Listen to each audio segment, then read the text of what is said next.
Good morning, Endeavor, and a special good morning to you today, Steve. Good morning, Shannon.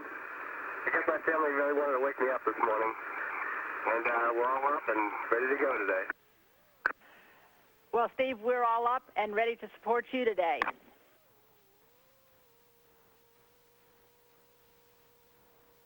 This is Mission Control Houston. That wake-up music was sent up to Endeavor from the shuttle flight control room here in Houston's Mission Control Center. The wake-up song was London Calling. It was performed by the Clash, and it was played for mission specialist Steve Bowen.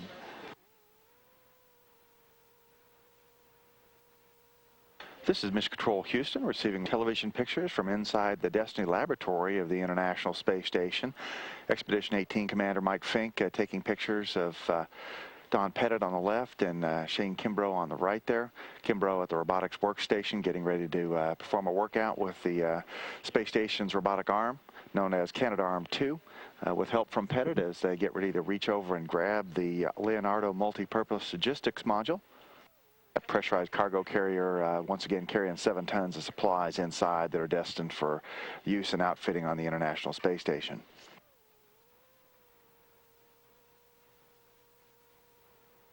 Inside Leonardo are about 7 tons worth of supplies and equipment, new housing features that will add to the number of bedrooms on board the space station, add a second toilet, bring another galley and some refrigeration equipment that will allow the first cool drinks to be consumed on board the station, as well as a new water recycling system that should vastly increase the green levels on board the International Space Station, requiring about 65% less in terms of water delivery.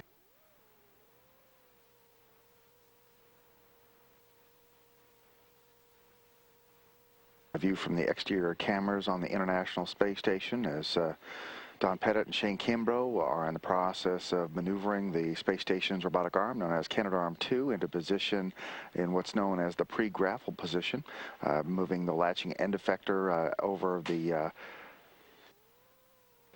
grapple fixture that's there on the exterior side of the tubular Leonardo module.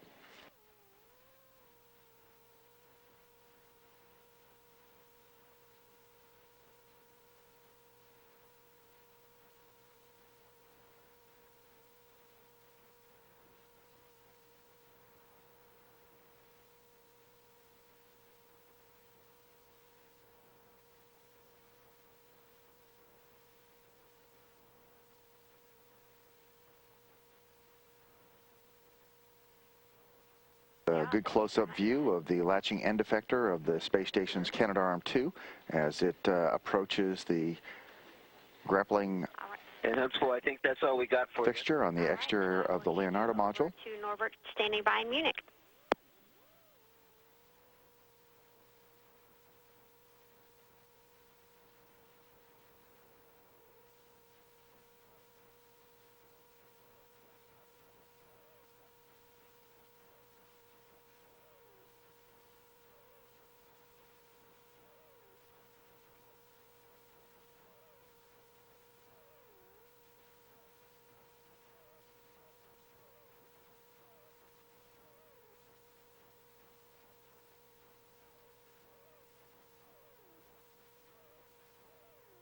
And the robotics officer in Mission Control reports that grapple of the multi-purpose logistics module, known as Leonardo, is complete.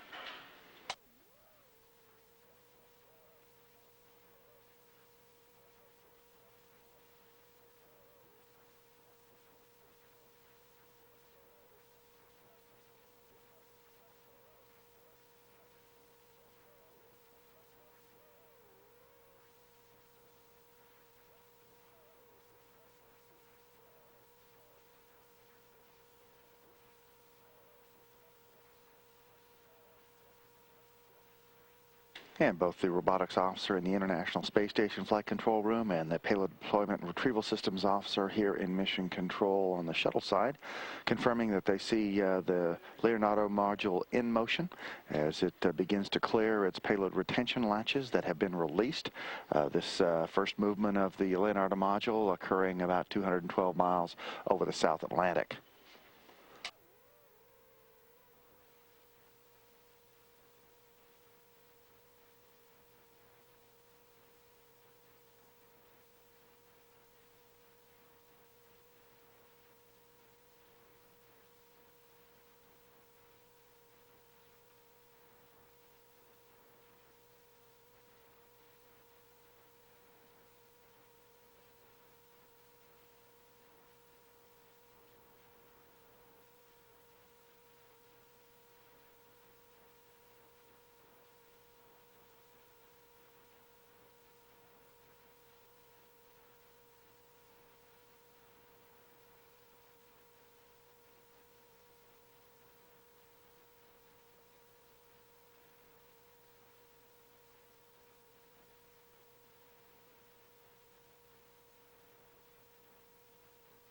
Here's a low-light camera still sequential video view of the Leonardo module outside its moorings in the payload bay and on the way to the link up with the space station module.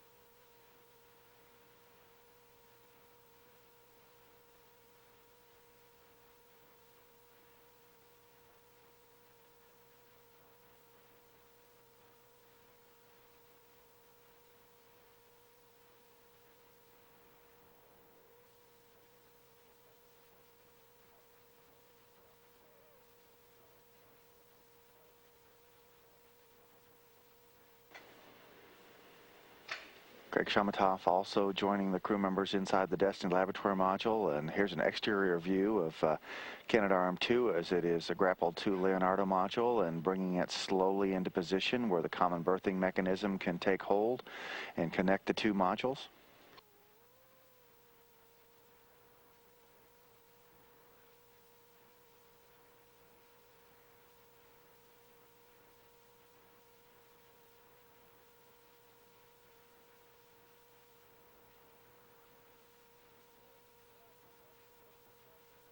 Station and CBM on the big loop. You have a go for first stage capture. Copy. Sandy Magnus inside the space station will work with Shane Kimbrough to get all the bolts firing to make a firm connection between the two modules.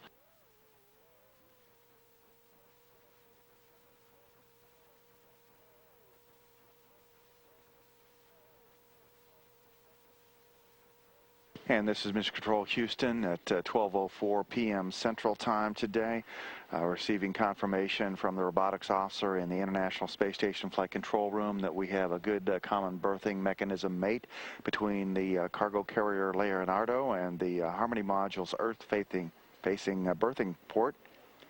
At this point, the robotics operator, Shane Kimbrough and Don Pettit, will begin the activities required to ungrapple the Leonardo module and move the arm away to the next position. It'll be getting ready to support the first portion of the first of 4 planned spacewalks on the mission.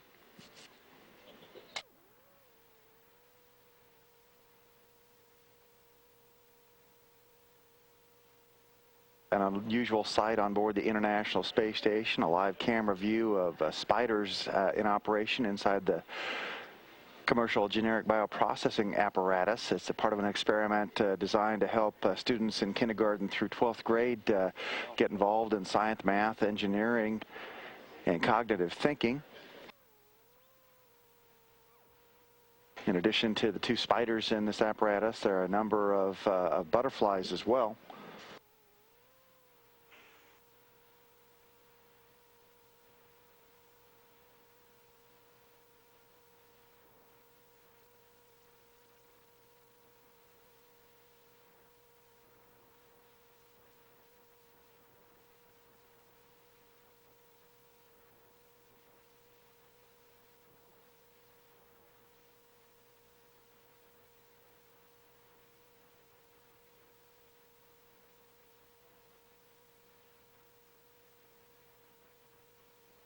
Endeavor Houston,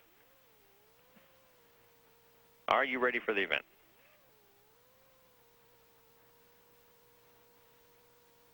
And Houston, we are ready for the event. WXIA TV, this is Houston. Hello, John. Please call Endeavor and the ISS for a voice check. Endeavor, ISS, this is WXIA TV. How do you hear me?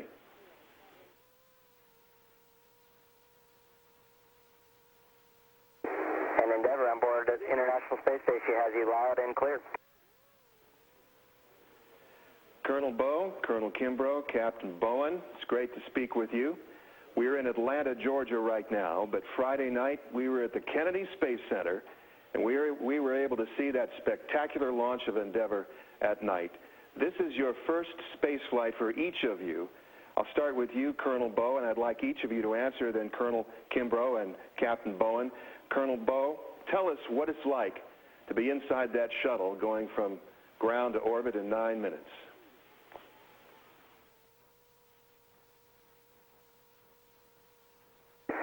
It's truly amazing. It's a real kick in the pants as you're going uphill.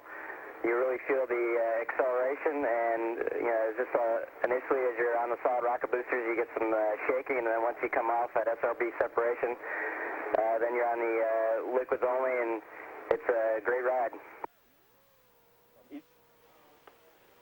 And hello, Atlanta. There's not much more to add to that. The ride was just amazing. The acceleration, like Colonel Bowe mentioned, was just unbelievable. I had to kind of envision what it might be like, but it was just way more than that. And the power just kept building and building all the way until we hit MECO at about 8.5 minutes. So it was just an amazing ride. I sort of had the in-between view. Eric had the windows, Shane had the lockers, and all I saw was lights and then darkness. It was pretty amazing. Before I ask you a question about the mission and what's ahead for you, I'd like to know your first impressions of being in orbit, looking out over the Earth and looking out into the stars. Colonel Bowe?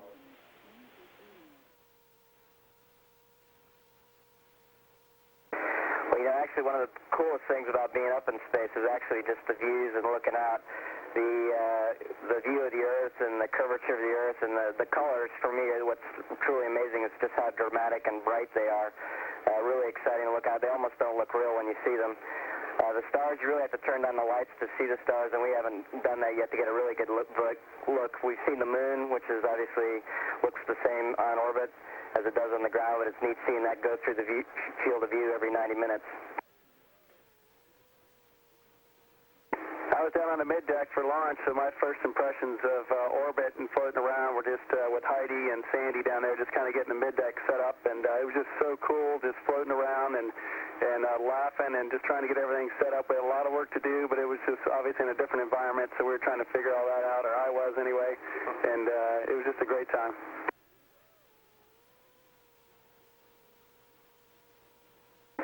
And my first impression initially was we had some work to do. But when I finally looked out the window, the word wow was about all I had to think of. Colonel Bowe, as the pilot, you just maneuvered a successful docking of the Endeavor with the International Space Station. Tell us what was going through your mind as you were maneuvering to make that docking.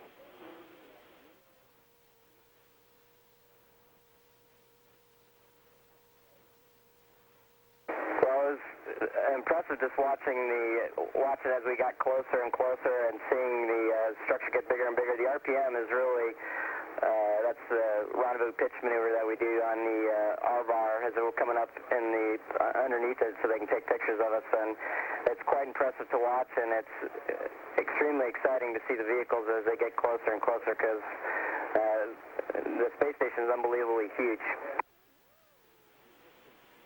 One last question, Colonel Bowe and Colonel Kimbrough. We've talked with some of your family members here in the Atlanta area. Colonel Bowe, we've talked with your father, Jerry, and Colonel Kimbrough, we've talked with your brother, Scott, and they both couldn't be prouder of both of you. What thoughts do you have of your families right now in the Atlanta area and across the country?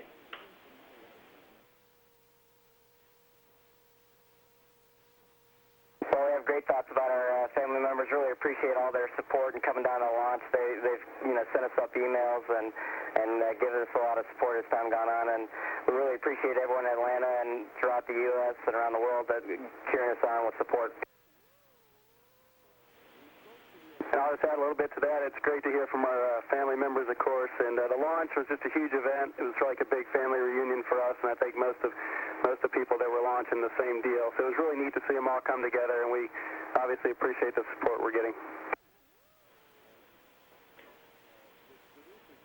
Thank you, gentlemen. Thank you, all three of you. Godspeed to all three.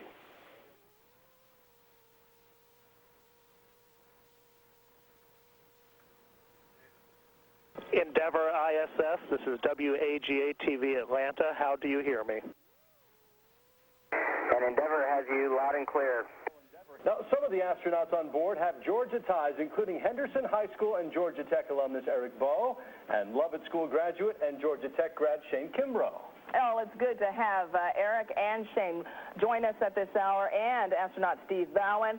Guys, it is an honor to have you with us this evening. Hope you're doing well. Eric, let's begin with you. I know you know how many people want to be in your shoes, the pilot of a space shuttle, your dad included. Tell us, how is this a dream come true?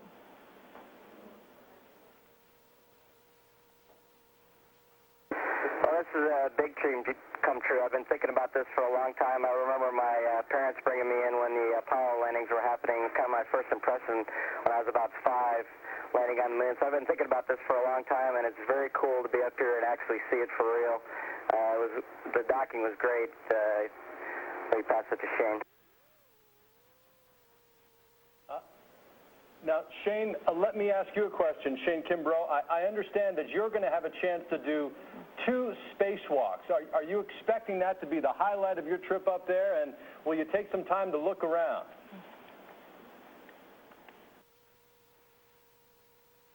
Well, it's going to be tough to call that the highlight. It seems like every day is another highlight, so I'm sure when I go out the door the first time, that's going to be the biggest highlight so far, and hopefully every day will continue to be like that. I hope we get a few minutes to look around. It's just been spectacular looking out the windows of the shuttle and the space station since we've been up here. Looking back at the Earth has been amazing, so hopefully we'll have a few minutes outside. Maybe when I'm on the end of the robotic arm, I can take a few minutes to peek down at the Earth and get a few pictures. Let me ask you, did your studies prepare you for what space is really like, or are you looking around saying, wow, this is truly a new frontier?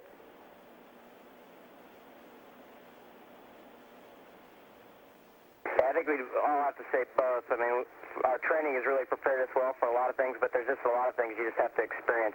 Being able to float, and first-timers, it takes a little while to get your feet going and figuring out exactly where to put yourself to get things working.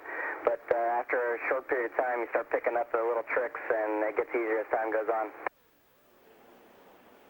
Let me ask you this. There are kids at home watching who, like you when you were young, are dreaming of one day being in space. Talk to them for a minute and tell them what they have to do to make the dream happen for them the way it's happened for you.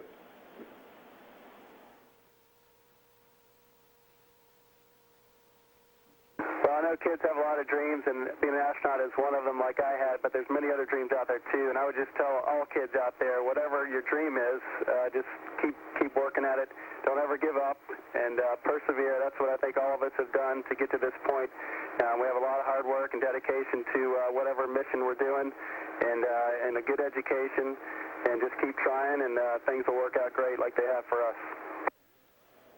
All right. Well, Georgia is certainly proud of what you all are doing out there. It certainly has been an honor talking to you, and keep up the good work.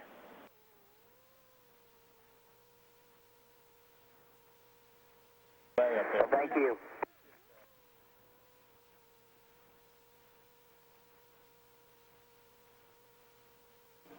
Endeavor ISS, this is WHDH-TV. How do you hear me?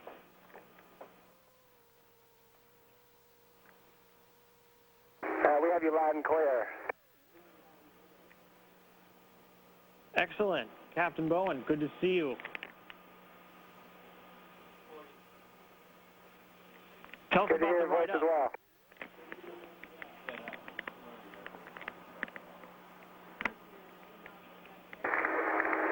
It was quite amazing. actually. The initial jolt off the pad, and then you just keep accelerating from there. Solid rocket boosters tail off, the shaking alleviates, and then you start accelerating again. 8.5 minutes later, it's all over, and you're hanging your straps, wondering what just happened. And today, I understand, is what some people are calling moving day up there. What's going on up there today?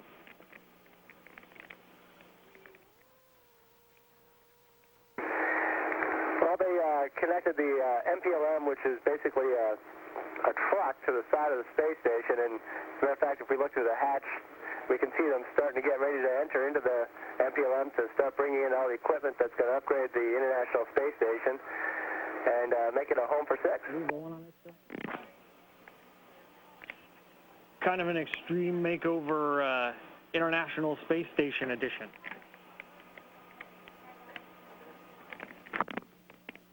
That's exactly right. And you have some spacewalks planned. Can you tell us what you plan for? What's planned for those spacewalks?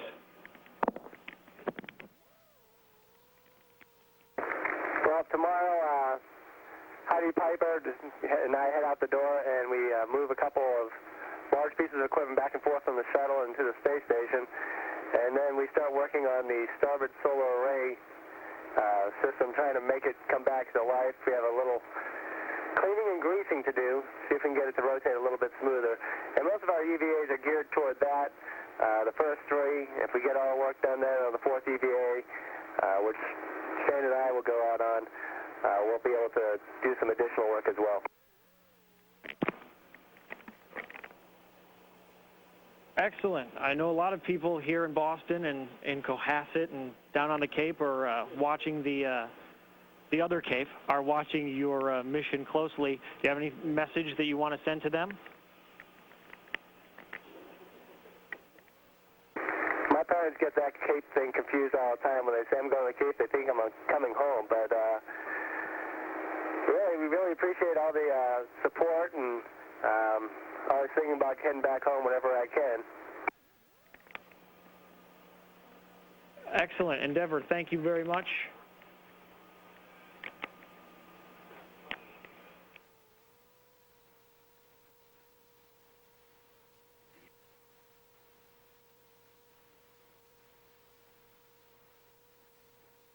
The crew on board the Space Shuttle Space Station complex getting ready to open up the hatchway into the Leonardo module, which was transferred from Endeavor's payload bay over to its docking port on the Earth-facing side of the Harmony module of the space station earlier today, arriving there with a firm bolts-driven link-up at 12:04 p.m. Central Time. Since then, Don Pettit, with some help from the Space Shuttle Endeavor commander Chris Ferguson, has been working to get all of the equipment and supplies ready for the hatch opening, making sure that the pressure is equalized between the Leonardo module and the Harmony module of the International Space Station. We're about ready to open the hatch and get into the equipment supplies that are stashed away in that pressurized moving module.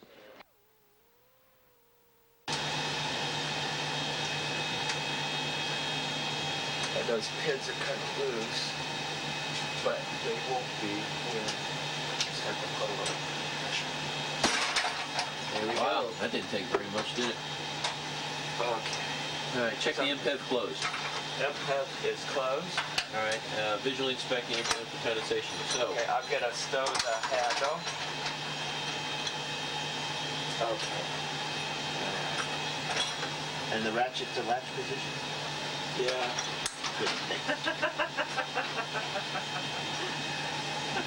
What you laughing? I'm not laughing. All right. Hi, Mike. It's your station, buddy. Oh, I'm with you, man. Don's in there first and me and you next. Actually, it's a little bigger. Bigger than the last time you were? It's bigger than I had imagined. Maybe last time I was here. 3 dimensions. Let me check, give it a fog check.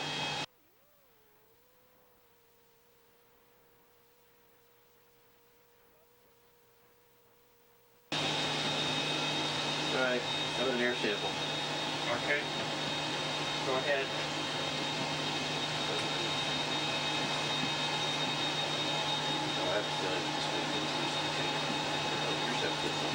No, I pulled the Kapton tape off it. It hasn't been used. See? Hey, Spanky, your new sleep station. Look at that. And look at this. This is the coffee machine. Oh, yes. Coffee goes in, coffee comes out. This. All right, check in. Visually inspecting condensation. Is there any condensation? No condensation? I don't see anything. Did everything make it through launch okay? All right. Nothing stuck in the back there? Looks like it broke off. I'm checking out the bungee tail. It's fine. No noticeable damage. Good. All right. Jeez. Hey, I'm You gonna... brought the small A-Red, I see. Oh, yeah, isn't it a beast? Good. Okay. Report conditions I'm checking in Houston. constant pressure release valves. We got a few things to do here. All right. All right, we'll get out of your way then, gentlemen. Yeah. All right. So I'm going to go to the PCS. Get some actions to do PCS-wise. Thanks, Andy. Okay, filming stopping. Houston, this is International Space Station on the Big Loop, and we're very proud to announce that Leonardo made it aboard the space station safely. Hatch is open. We have a nice air sample and no damage or anything noted. And the International Space Station Expedition 18 and STS-126 crews are really happy to have Leonardo aboard. Looks beautiful. Thanks and good job, guys.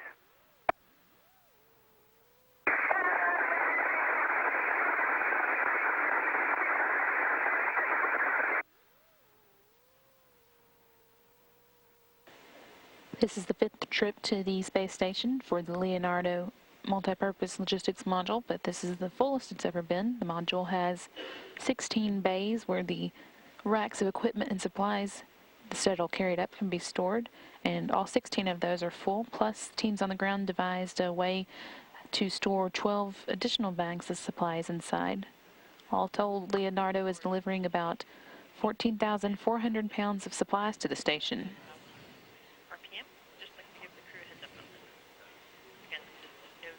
It's a good close-up view now of the work that Flight Engineer Sandy Magnus and new Endeavour mission specialist Greg Shamatov are working on inside the Japanese Kibo laboratory.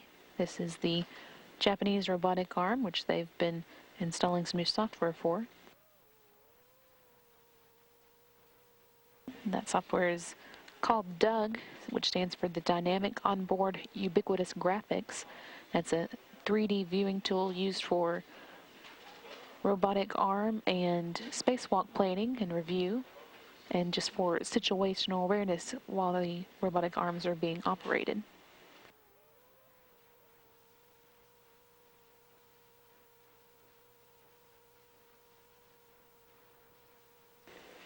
This robotic arm and the Kibo laboratory itself were brought up during the STS-124 mission in June. The same mission that brought Greg Shamatov to the station. Shamatov ended his 167-day stint at the station yesterday when Sandy Magnus got her Soyuz seatliner on board and switched places with him.